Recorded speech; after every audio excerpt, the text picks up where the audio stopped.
¿Sí se puede? Sí se puede. ¿Sí se puede? Sí se puede. El pueblo unido jamás será vencido. El pueblo unido jamás será vencido. It's good to be home. Now we need to end the illegal abduction of Kilmar Abrego Garcia and bring him home too. We're joined by his wife, Jennifer, by his mother, Cecilia, by his brother, Cesar, and thank all of the rest of you who are joining us in solidarity with the Constitution and Kilmar. Look, I'm a little sleep deprived, and I want to be as clear as possible about what this is about and what it's not about. So I'm going to read the remarks that I wrote on the plane ride home. As the federal courts have said, we need to bring Mr. Abrego Garcia home to protect his constitutional rights to due process. And it's also important that people understand this case is not just about one man. It's about protecting the constitutional rights of everybody who resides in the United States of America. If you deny the constitutional rights of one man, you threaten the constitutional rights and due process for everyone else in America. The Fourth Circuit put it very clearly in its strong opinion yesterday, and I quote, "It is difficult in some cases to get to the very heart of the matter, but in this case, it is not hard at all. The government, in this case the Trump administration, is asserting a right to stash away residents of this country in foreign prisons without the semblance of due process that is the foundation of our constitutional order. Further, it claims, in essence, that because it has rid itself of custody, that there is nothing that can be done. This should be shocking not only to judges, but to the intuitive sense of liberty that Americans far removed from the courthouses still hold dear." They summed up the issue at stake perfectly.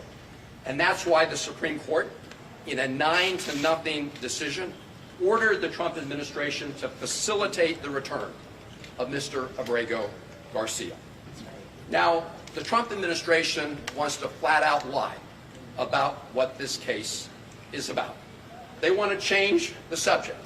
They want to make it about something else. And they are flouting the orders from the Federal District Court, the Fourth Circuit Court, and the Supreme Court to facilitate his return. That's why I traveled to El Salvador, leaving here on Wednesday. And I want to express my gratitude to members of my family and members of my staff who agree that we all must be prepared to take risks because of the current risk to our Constitution itself. In addition to having a variety of discussions on bilateral issues between the United States and El Salvador, I had two main goals. One was to urge the government of El Salvador not to be complicit in the illegal abduction and detention of Mr. Abrego Garcia and to release him. I made that request directly to the Vice President of El Salvador. The President was out of country at the time, and I previously reported on that conversation. My principal mission was to meet with Kilmar Abrego Garcia. I told his wife Jennifer and his family that I would do everything in my power to make that happen. And last night, at about 6:40 p.m. El Salvador time, 8:45 p.m. here on the East Coast, I called Jennifer to tell her that I had met with Kilmar.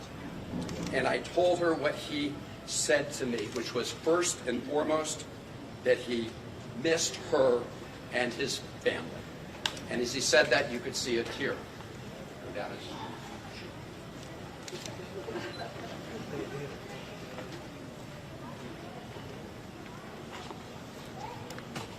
Now, getting a meeting with Kilmar was not easy.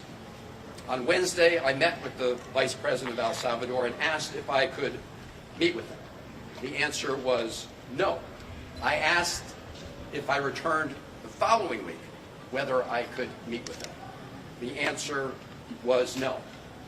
I asked if I could call him on the phone. The answer was no. I asked if his wife Jennifer could call him on the phone. The answer was no. No to his wife, no to his mother, no to his lawyers. So the following day, which was yesterday, I decided to give it another try by driving to Sikot. Sikot is the notorious prison where Kilmar was taken when he was abducted. I was accompanied by a lawyer for Kilmar's wife Jennifer and mother Cecilia, Chris Newsom. About 3 kilometers outside of Sikot, we were pulled over by soldiers. You could see the rest of the traffic was allowed to go by. We were pulled over by soldiers and told that we were not allowed to proceed any farther. When I asked why, I was told that they had orders not to allow us to go any further. When I asked them if they knew anything about the condition of Mr. Abrego Garcia, they said no. And so much later in the afternoon, I was actually getting ready to catch a plane out of San Salvador back here later yesterday evening. And all of a sudden, I got word that I would be allowed to meet with Kilmar Abrego Garcia. And they brought him to the hotel where I was staying. And after that meeting, as I said, I called his wife, Jennifer, to report on some of the news of that meeting. And now I'm going to report to all of you about our discussion. When I told him that his wife and family sent their love and were fighting for Kilmar to return home every day, he said that he was worried about all of you. That was his response. How are you dealing with this horrible ordeal and nightmare for the family? He said that thinking of you, members of his family, is what gave him the strength to persevere, to keep going day to day, even under these awful circumstances. He spoke several times about your 5-year-old son who has autism. 5-year-old son who was in the car in Maryland when Kilmar was pulled over by U.S. government agents and handcuffed. His 5-year-old son was in the car at that time. He told me that he was taken to Baltimore first. I assume that was the Baltimore Detention Center. He asked to make a phone call from there to let people know what had happened to him. But he was denied that opportunity. He said he was later taken with some others from Baltimore to a detention center in Texas. And some point thereafter, I don't know whether it was a period of hours or days, he was handcuffed, shackled, and put on a plane along with some others where they couldn't see out of the windows. There was no way to see where they were going in the plane. They didn't know for sure where they were going. They landed in El Salvador, and he was taken to Sikot prison. He was placed in a cell with, if I recall correctly, and don't hold me to it, of about 25 other prisoners at Sikot. He said he was not afraid of the other prisoners in his immediate cell, but that he was traumatized by being at Sikot and fearful of many of the prisoners in other cell blocks who called out to him and taunted him in various ways. He told me, and this was yesterday, that 8 days ago, so I guess 9 days ago from today, he was moved to another detention center in Santa Ana, where the conditions are better. But he said despite the better conditions, he still has no access to any news from the outside world and no ability to communicate with anybody in the outside world. His conversation with me was the first communication he'd had with anybody outside of prison since he was abducted. He said he felt very sad about being in a prison because he had not committed any crimes. When I asked him what was the one thing he would ask for in addition to his freedom, he said he wanted to talk to his wife, Joan. I told him I would work very hard to make that happen. I told him that in addition to his family, that all of you who are here today were fighting to bring him home. I told him that his brothers and sisters in his union, the sheet metal workers union, were fighting to bring him home. That brought a smile to his face. I told him that millions of Americans understand that what is happening to him is a threat to their own constitutional rights. I told him about the decisions of the federal courts, the district court, the Fourth Circuit Court, the Supreme Court. And I think that in addition to knowing that his family was fighting for him, all of that gave him strength, the fact that all of you here were fighting for him. I want to say something about the Trump administration's efforts to change the conversation about what this case is about. This case is about upholding constitutional rights for Abrego Garcia and for every American. The President Trump and the Trump administration wants to say that those who are fighting to stand up for our Constitution don't want to fight gang violence. That is an outright lie. That is a big, big lie. I, for one, have been fighting against transnational gang violence, especially MS-13, for over 20 years. Probably for longer than Donald Trump ever uttered those words, MS-13. Over 20 years ago, I worked to establish an anti-gang task force, a regional anti-gang task force in the Maryland, Washington, D.C., and Virginia area. I did it in a bipartisan way with then Congressman Frank Wolf and Tom Davis. And we have made substantial progress in this region. We have a long way still to go, but those efforts have resulted in progress. So I say to the President of the Trump administration, if you want to make claims about Mr. Abrego Garcia and MS-13, you should present them in the court, not over social media. That's right. Not at press conferences where you just rattle stuff off. Because here is what the federal district court judge said about exactly this issue. This is Judge Zinnes. So she is the federal district court judge in the District of Maryland, where the case first appeared. This is a quote from her opinion.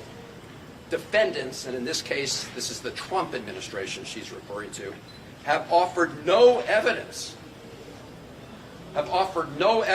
linking Abrego Garcia to MS-13 or any terrorist activity. And vague allegations of gang association alone do not supersede the express protections offered under the INA, unquote. She emphasized this point, and I'm quoting, "No evidence before the court connects Abrego Garcia to MS-13 or any other criminal organization," unquote. In other words, put up in court or shut up.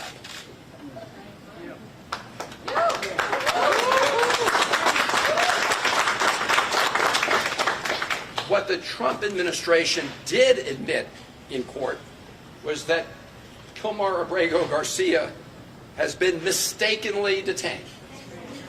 They called it a, quote, administrative error, unquote. An administrative error that has resulted in him being abducted off the streets of Maryland and put into prison in El Salvador. It has deprived him of his personal freedom and liberty. But rather than fix this grievous error that they agreed had been made in court, what did the Trump administration do? They upbraided and fired the lawyer who told the truth to the court. That's what they did. They didn't fix the error. They fired the lawyer who told the truth about this awful, egregious mistake. And now, despite the fact that the Supreme Court has ordered the Trump administration to fix that error, and that has deprived Mr. Abrego Garcia of his liberty, they are flaunting, the administration, the Trump are flaunting the court order to facilitate its return. And the government of El Salvador is complicit in that illegal scheme. Yes. So we need to hold both of them accountable, and we can talk more about how to do that.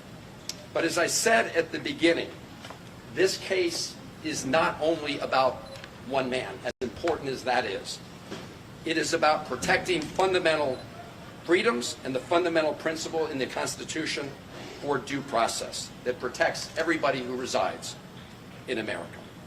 This should not be an issue for Republicans or Democrats. This is an issue for every American who cares about our Constitution, who cares about personal liberty, who cares about due process, and who cares about what makes America so different, which is adherence to all of those things. This is an American issue. Now I just want to take a moment. I hadn't planned to do this, but as I was landing on the airplane, I got a transcript of some questions President Trump was asked at the White House today about what I would call margarita gate. I don't know if you guys have been following this, but President Bukele, after I met with Kilmar, did this tweet showing us at a table with these two glasses. So here's what happened. When I first sat down with Kilmar, we just had glasses of water on the table. I think maybe some coffee. And as we were talking, one of the government people came over and deposited two other glasses on the table with ice, and I don't know if it was salt or sugar around the top, but they look like margaritas. And if you look at the one they put in front of Kilmar, it actually had a little less liquid than the one in front of me, to try to make it look, I assume, like he drank out of it. Let me just be very clear. Neither of us touched the drinks that were in front of us. And if you want to play a little Sherlock Holmes, I'll tell you how you can know that.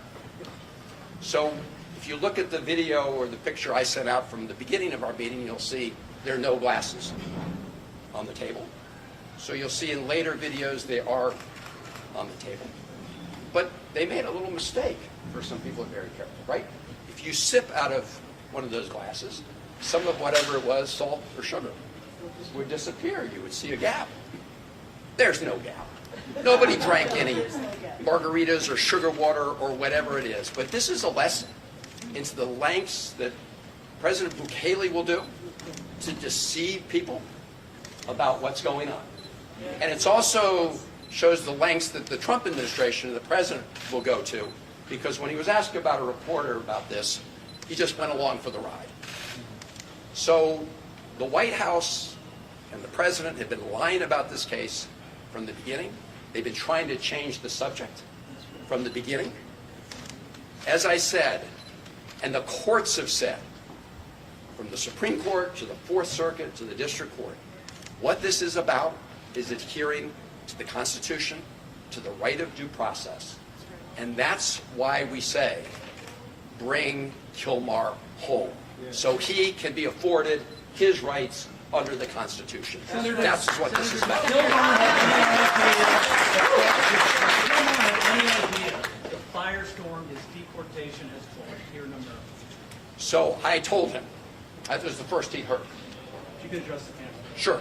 The first he heard is that after I told him that his family was fighting for him, I told him everybody else that was fighting for him, including his union members, but also people from across Maryland, in fact, across the country, who recognize that depriving Kilmar of his constitutional rights is a threat to everybody who resides in America. He had not heard that. I believe that gave him additional strength. Senator, what did Abrego Garcia say that the officials in El Salvador told him about why he was sent to that prison and how long he would be there? They haven't told him anything about why he was sent. Or how long he would be there? They didn't tell him anything about that. And In fact, I asked the vice president exactly that question. You know, why is he here? Is he violating any laws in El Salvador? Do you have any proof that he's committed a crime? No. Why is he here? Because the Trump administration is paying us to keep him here. Did he say he had heard from other migrants that were also there, that were also deported to that prison? Did what? I'm sorry. Did he say what he had heard from others who were also deported to that prison? He did not know about what was happening in the outside world. Senator Van Hollen, can you talk about... And let me just say, at CCOT, I want to be really clear, at CCOT, they don't let any of the prisoners have access to the outside world. That's one of the conditions, one of the notorious parts of that prison, which, by the way, is a blatant violation of international law, as I said when I was... Senator Van Hollen, can you talk about... You're the first person that can see a person that was in Secot and that left Secot even for a few minutes. What did he say about how it is being there? Because he is the first prisoner from Secot that was outside, ever. Oh, I think I said, I mean, he said what he said was that it was his best guess that most of the cells were packed with about 100 people. I asked him why. He said when they take a roll call during the day, people have to call out their names from different cells. As I said, in his cell, I believe there were about 25 people until he was moved. But as I said, while he wasn't fearful of the other prisoners in his own cell, he was fearful about the taunts that he received from other prisoners in CCOT. Senator Van Hollen, can you talk about... Okay, So what do you think you've achieved with this trip, and what's next in terms of getting him actually released and sent back to the United States? Well, the first thing was to accomplish what his mother and family were really desperate to learn, which is that he's alive. I hadn't heard a thing about him. That for someone who's, he's obviously in a terrible situation. As I said, he's experienced trauma. He said he's sad every day. But I think this persistence resulted in having this chance to meet with him, to begin to get a little bit of his story. And I think it is the first step to ultimately bringing him home as the Constitution requires. Can you talk about... Pressure Did you have a to sense let of you his visit him. health, his well-being? Did you sense, get any indication that he'd been abused? I did not get that sense. Look, you never know, but I asked him if he was okay. He said yes. He said he has a blood pressure condition. He has seen a doctor. So, on a very cursory examination, he appeared okay. Now, I will say, just to be clear, there was some negotiation about the terms of this meeting, and we were kind of surrounded by video cameras. So I do want to say that was the setting he was in. I should also just say, I mentioned the fake margarita. They actually wanted to have the meeting by the side of the pool, right, in the hotel. Just right. I mean, this is a guy who's been in CCOT. This is a guy who's been detained. they want to create this appearance that life was just lovely for Kilmar, which of course is a big... Senator, have you been having any conversations over the course of the last 48 hours? I know you've been busy in El Salvador with Trump administration officials. Was there any indication, maybe with the administration, that they were more flexible than what they were saying publicly? I have not. I did have a meeting with folks at the American Embassy there. And I really want to applaud them and every member of the Foreign Service and State Department in El Salvador and everywhere around the world. I co-chair the Foreign Service Caucus, and I have a deep appreciation for what they do. I asked them if they had received any instruction from Washington to help facilitate the release of Kilmar. The answer was no. I asked them if they had made any attempt to reach out to them. The answer was no. So it's very clear that the President and the Trump administration are blatantly, flagrantly disagreeing with, defying the order from the Supreme Court. Senator Van Hollen, can you talk about who from the El Salvadorian government contacted you to facilitate this meeting? You mentioned that there were terms associated with the meeting. Were you told not to reveal any details from the meeting until you came back to the United States? And were you at all concerned for your safety in and around this meeting taking place or at any point during your time in El Salvador? So I was not concerned about my safety at this meeting. And I will say, obviously there's a lot of uncertainty when you're approached by soldiers and have your car pulled over to the side of the road and told you can't go any further. But I will say that the soldiers acted professionally, okay, in their encounter with me. They had their orders. They implemented their orders. In terms of, I'm sorry, what was about the meeting? How the meeting came to be? Who contacted you from the government?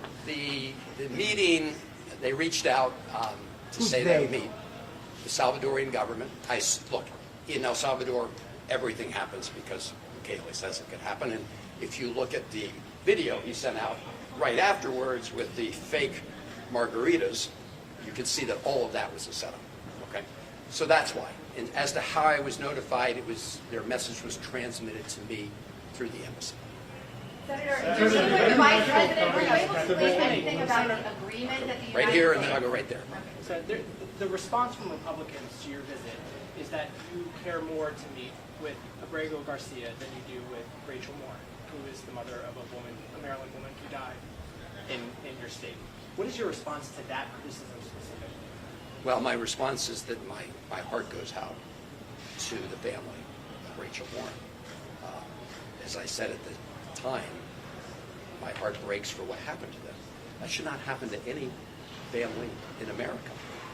And I am very glad that a court of law convicted her killer and is going to punish her killer in a court of law. The reason we have courts of law are to punish the guilty, but also to make sure that those who have not committed crimes are not found guilty and arbitrarily detained. In other words, everybody has due process. So the effort by the Trump administration to try to conflate these two issues goes to the heart of what I was just talking about, their effort to change the subject. But again, to the Moore family, we have 3 children. I cannot imagine losing a child in the heartbreak that cause, and it should not happen.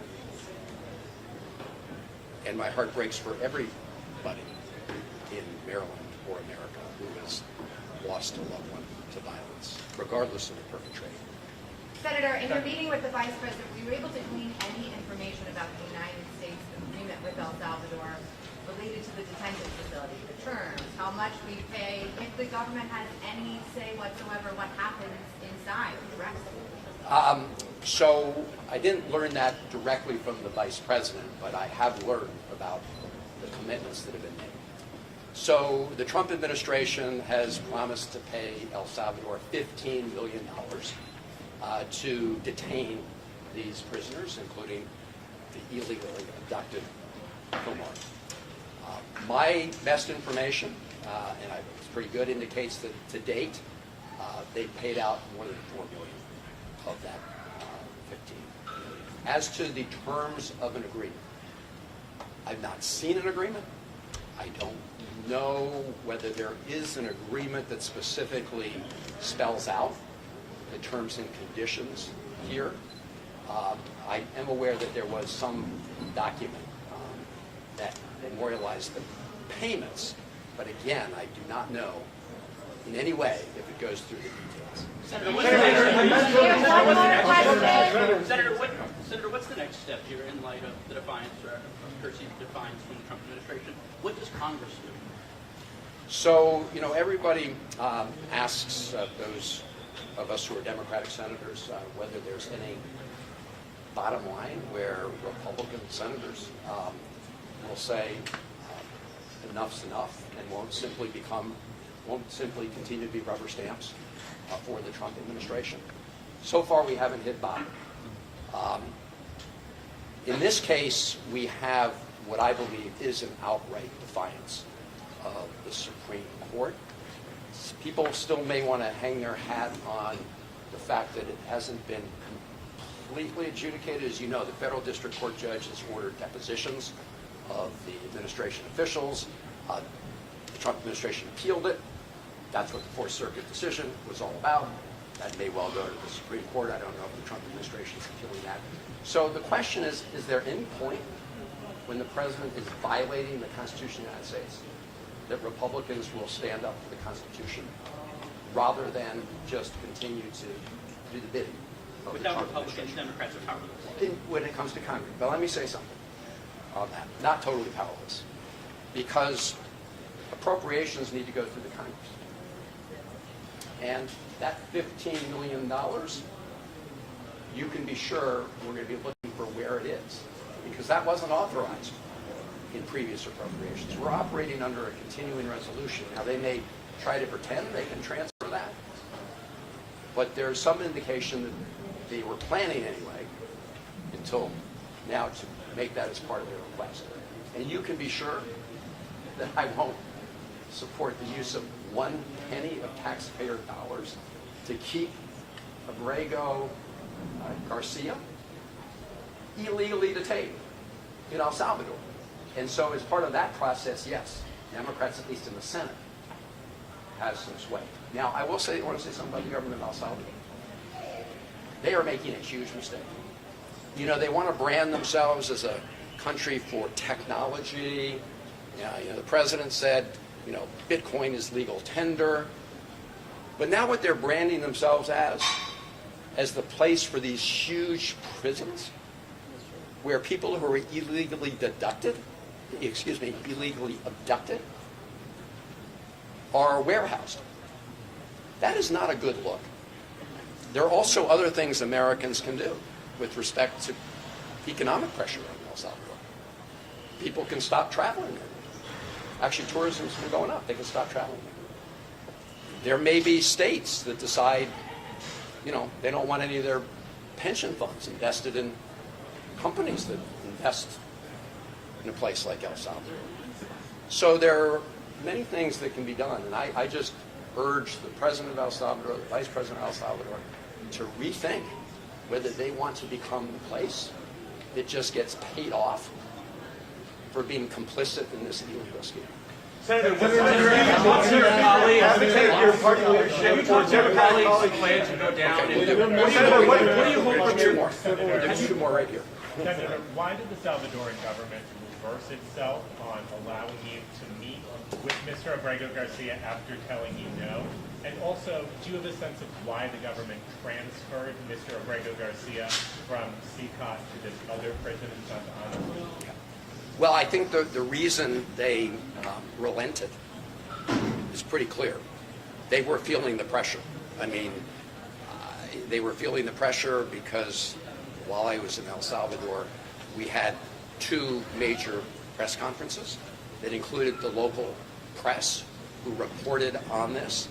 And I think that they decided that it was not a good look to continue to detain Abrego Garcia without anybody having access to him.